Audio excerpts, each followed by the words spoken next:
Brother. The right gimmick can make a person's whole career. In fact, Mark Calloway was just a mean old ginger before the WWE slapped some mascara on him and made him The Undertaker. That persona took him to the top of the card and made him a legend. And the wrong gimmick? Well, that can be pretty tough to overcome. I'm Senior Siete for 7 Wrestling, and let's take a look at 7 WWE wrestlers who hated their gimmicks. Now, before we get into this, we appreciate your support, so if you enjoy this video, please hit the like button, subscribe to the channel, and chin lock that notification bell. Number 1. The Goodfather. They say the best gimmicks are you with the volume turned up to 11. Steve Austin really was a beer-swilling redneck. Shawn Michaels really was a reckless party boy. And Ric Flair really is a materialistic, alcoholic womanizer. Seriously. So, after years of portraying a voodoo priest and an ultimate fighter, it must have been awesome for Charles Wright to get to burst out of those roles and just be himself. I mean, we're not saying that Charles Wright was a pimp, but he is a big, fun-loving, cigar-chomping fella who just so happens to manage a strip club. And if you remember how the gimmick used to work in the Attitude Era, Wright would offer his ladies of the night to the other wrestler in exchange for a forfeit victory. And whenever the wrestler took him up on that offer, that's a night off. Pretty sweet deal. But all good things must come to an end, and so too did the Godfather's run aboard the Ho Train. On the July 24th, 2000 episode of Monday Night Raw, the Godfather was defeated in a match by Bull Buchanan, in which he would have to renounce his pimpy ways if he lost. It was a dark day for all of us. The Godfather would be repackaged as the Goodfather and would join Stevie Richards' Right to Censor faction, a group whose sole purpose was to clean up WWE from all of the Attitude Era smut. And Wright hated it. The former Godfather would say, "I hated it. It wasn't fun anymore, and like I said, if it's not fun, then I'm out of here. That was the only time I hated wrestling. Well, not wrestling, but I hated what I was doing." Oh, making someone who looks this happy sad? Damn it, Vince. Number 2. The Red Rooster. You ever see that episode of It's Always Sunny in Philadelphia where the gang decides to put on a wrestling show for the troops? They come up with this ridiculous 6-man tag team called the Birds of War that wears feathered costumes and sings a song on the way to the ring. Yeah, that's not a tenth as dumb as the Red Rooster. Terry Taylor was a very accomplished professional wrestler in the 1980s, one of those not-so-flashy in-ring generals who were tailor-made, no pun intended, for the National Wrestling Alliance. But the WWE was where he became a star and made a ton of money, so he figured he'd give it a shot. And the early stages of the gimmick were weird. Bobby Heenan would introduce Taylor to the world on the Brother Love show, with the concept being that the brain could turn anyone into a champion, even someone as mediocre as Taylor. The hope would be that the crowd would have sympathy for Taylor as he was constantly being berated by Heenan. When Taylor would finally have enough and turn on the brain, Heenan would say that he called him the Red Rooster because he wanted him to be cocky, but he wasn't the Red Rooster anymore. Taylor disagreed and kept the idiotic name. He even doubled down by giving himself a red mohawk and dubbing his fans the Rooster Boosters. Rooster Boosters. It didn't end there. He'd bob his head and scratch and claw. You could just hear Vince McMahon in the background. Damn it, more clucking! At any rate, the horrible gimmick never left poor Terry. When he eventually made the jump to WCW, he was greeted by sarcastic chicken noises from the crowds. Not that his computerized man of the 90s gimmick was much better. Terry would eventually move into management and has since admitted that he didn't get the gimmick at all, but honestly, I'm not sure if getting it would have made it any better. However, in Vince's defense, the Red Rooster still appears in WWE properties like WWE Supercard, and I don't think the computerized man of the 90s would have similar longevity. Number 3. King Barrett. You've got a hot new gimmick that's really getting over with the crowd? Well, I'm afraid I've got some bad news. Wade Barrett was absolutely designed to be a top-level WWE superstar. He was handsome, he had a sweet British accent, and he had the kind of size that makes people in airports turn and take notice. That's a thing, apparently.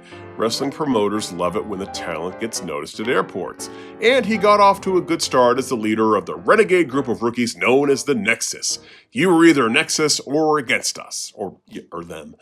They burst onto the scene on the June 17th, 2010 episode of Monday Night Raw where they wrecked John Cena, CM Punk, and anyone else who got in their way. They even wrecked the ringside area just for funsies. It was awesome. But for whatever reason, they were only allowed to get to a certain level. It's not a good look when you're facing John Cena in a 6-on-1 handicap match and he's handing you your ass. Not everyone gets a second chance, but when you look like Barrett, you're allowed to fail a little more than the others.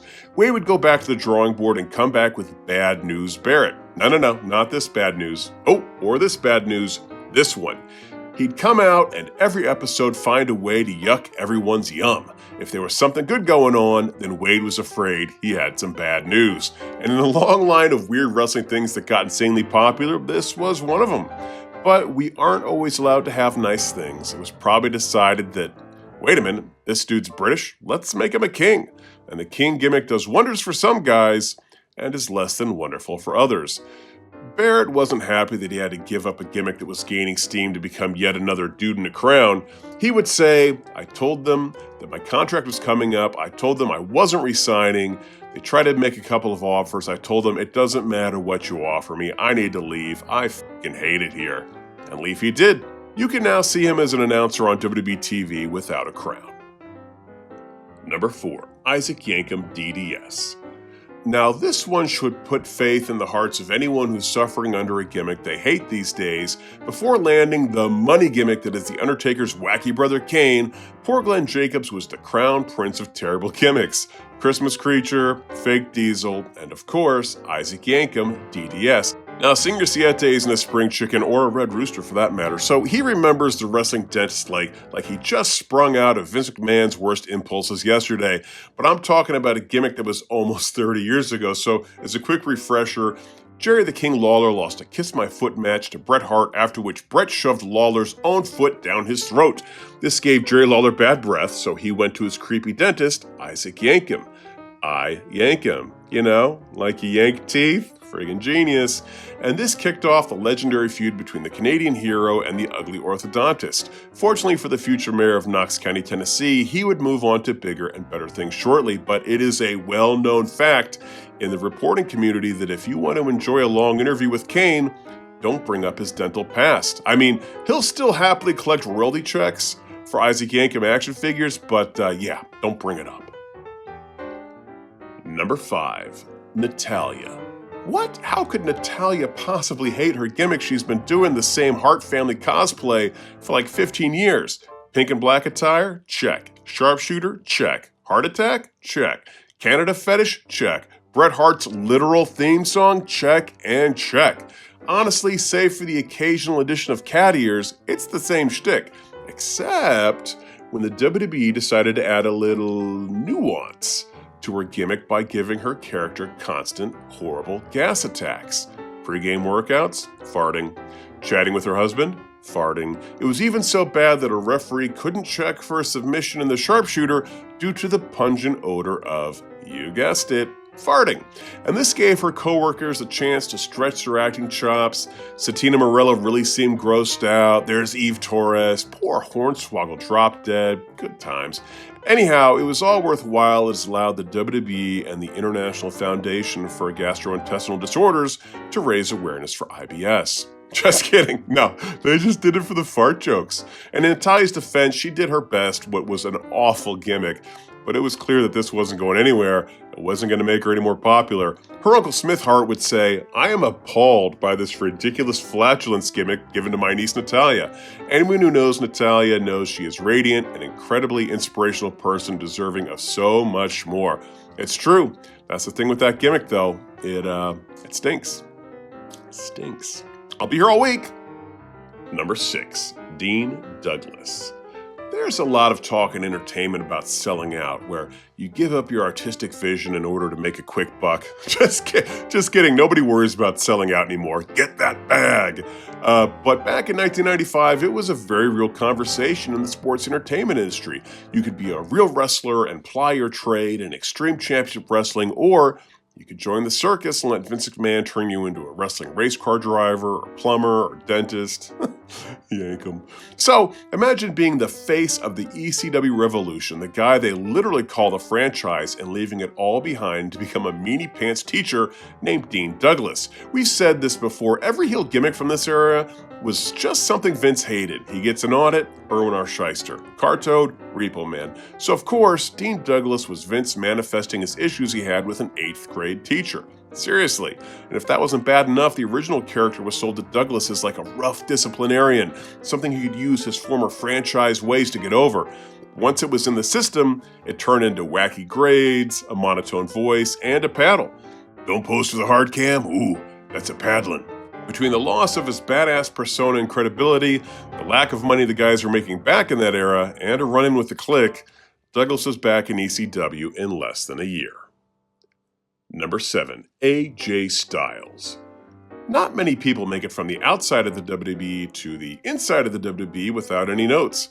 AJ Styles is one of that guy. He went from TNA Wrestling to New Japan Pro Wrestling to the Royal Rumble, and it was all the same gimmick. Same cool hoodie, same iconic gloves, same P1 logo, same soccer mom haircut. Just kidding, man. We love you, buddy.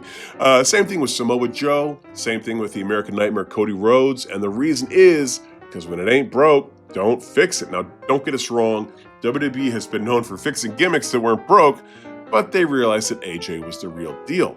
But Hulk Hogan, when he was in charge of TNA, he thought AJ was broke. He thought the phenomenal one lacked personality. So he made the call to turn AJ Styles into a Ric Flair clone.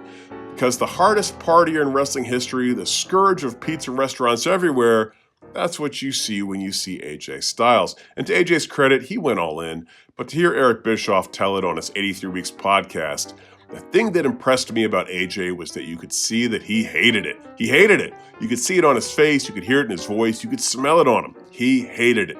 But he did it. Those kinds of people succeed. Robes, suits, yelling promos, even woos. AJ gave it his best, but yeah, nobody bought it. Ah well, it probably wouldn't even make the list of the worst 50 things Hulk Hogan's ever done. Well, there's our list. Did we forget any other WWE wrestlers who hated their gimmicks? If so, leave them in the comments section below. Also, if you enjoyed this content, please like the video, subscribe to the channel, and toss that notification bell. Until next time, I'm Senior Siete for 7 Wrestling saying bye-bye.